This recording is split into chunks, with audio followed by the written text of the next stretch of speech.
बिस्मिल्लाहिर्रहमानिर्रहीम। अस्सलाम वालेकुम। आज हम बनाएंगे कस्टर्ड दूध वाला शरबत। बहुत ही ज़बरदस्त रेसिपी है, बहुत ही मज़े का बनकर तैयार होता है। हेल्दी होने के साथ साथ इसका टेस्ट भी बहुत ज़्यादा अच्छा है और इंशाल्लाह आप रमज़ानुल मुबारक में इसको इफ्तारी के टाइम पर बनाएं या फिर गर्मियों के मौसम में भी आप इसको बनाकर इंजॉय करें। तो यहाँ पर कस्टर्ड का शरबत बनाने के लिए मैंने 2 लीटर फुल फैट मिल्क लिया है। आप चाहें तो सिंपल डेयरी का गाय भैंस का दूध भी इस्तेमाल कर सकते हैं। आधा कप आपने चीनी इस्तेमाल करनी है। चीनी आप अपनी मर्ज़ी के मुताबिक कम या ज़्यादा कर सकते हैं, वैसे परफेक्ट है आधा कप आप डाल लीजिएगा।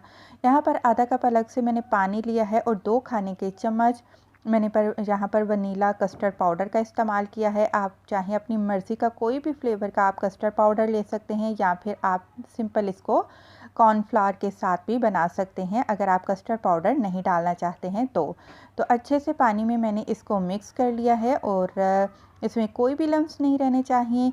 और वहाँ पर दूसरी साइड पर जो दूध रखा था उसमें उबाल आ चुका है, चूल्हे पर जो रखा था।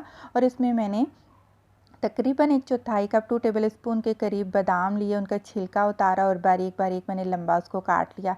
आधा चाय का चम्मच फ्लेवर के लिए आपने इसमें इलायची पाउडर का इस्तेमाल करना है। इसके बाद जो हमने कस्टर्ड पाउडर मिक्स करके रखा था दोबारा एक दफ़ा चम्मच हिलाएंगे, क्योंकि जो कस्टर्ड है वो पानी में या दूध में नीचे बैठ जाता है। मिक्स करके डालिएगा, इस तरीके से दूध में डालें और अब आपने फ्लेम को मीडियम पर कर लेना है और लगातार आपने तकरीबन 1 मिनट के लिए चम्मच को हिलाना है ताकि जो दूध है उसमें हल्की सी थिकनेस आ जाए। कस्टर्ड पाउडर ज़्यादा मत डालिएगा वरना वो गाढ़ा सा कस्टर्ड बन जाएगा, फिर वो आपका शरबत नहीं रहेगा, वो कस्टर्ड बन जाएगा।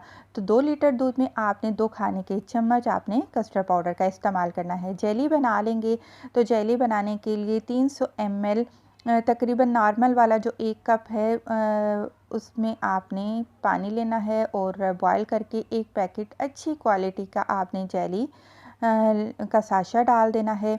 मिक्स करेंगे, हल्का सा उबाल आने देंगे और किसी बर्तन में आपने अलग से इसको निकाल देना है। रूम टेम्परेचर पर आप ठंडा करिए या फ्रिज या फ्रीज़र में, जहाँ पर आसानी हो आप ठंडा करिएगा। और यहाँ पर जो हमने कस्टर्ड का शरबत बना कर रखा था वो भी ठंडा हो चुका है और अब हम इसमें मज़ीद कुछ चीज़ें ऐड करेंगे। आपने लेना है तो मलंगा और लाजमी डालिएगा, बहुत अच्छा टेस्ट देता है और तासीर में भी ये ठंडा होता है।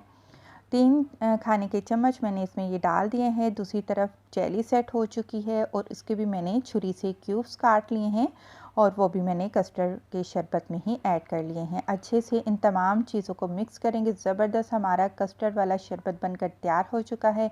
वीडियो पसंद आई है जाते जाते लाइक करें। खुश रहें, दुआ में याद रखें। अल्लाह हाफिज़।